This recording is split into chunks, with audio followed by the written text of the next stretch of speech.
Hello, hot messes! This week we are continuing our book theme, and this time we're talking about the fact that I was just out of breath trying to start that video. How does this always happen to me? This week we're talking about our favorite book series. I'm talking about the Jessica Darling series by Megan McCafferty. Now, if you don't know about these books, the first one is called Sloppy First, and it follows one character in first person, they're her journals, from the time that she's 16 until she's 26. Well, they did, because a prequel just came out when she was in middle school, and I haven't read it yet, so let's ignore that. Anyway, the thing that makes these interesting is that you'd think they would be in the young adult section, but they're a little too real for that. Now, I'm not trying to say anything negative about YA. Obviously, I love YA books, but these ones, they don't censor. Here's the thing about being a teenager.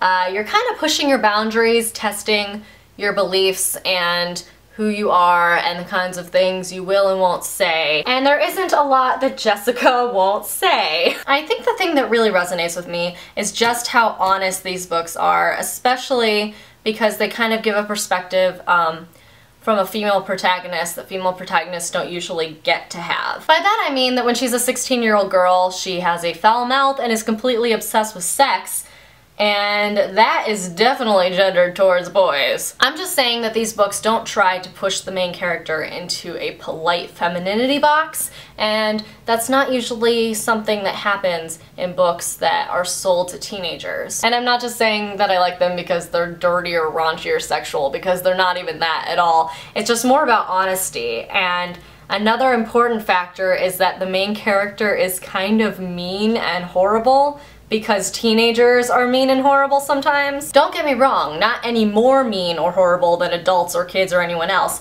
Just that I feel like books cater towards teenagers very rarely allow teenagers to be negative role models. Jessica Darling is a really judgmental person, and her insecurity transfers into saying negative things about all the people around her. And even though that's not something you want to try and emulate, God, is it something I related to when I was 16. The other cool thing is that you get to watch her grow a lot through this many pages, and all of these pages are funny somehow. I just want to absorb them into me. So anyway, that is my long spiel about why I love the Jessica Darling series by Megan McCafferty, and I will always love these, even if I'm old and jaded one day and they're not as funny to me as they were the first time I read them. They mean a lot. So of course I'm looking forward to hearing about Christina and Joe's favorite book series later this week, and you guys as well. If you want to share any information about your favorite books in a comment or on your blog or whatever, and you want to link us to it, that would be awesome,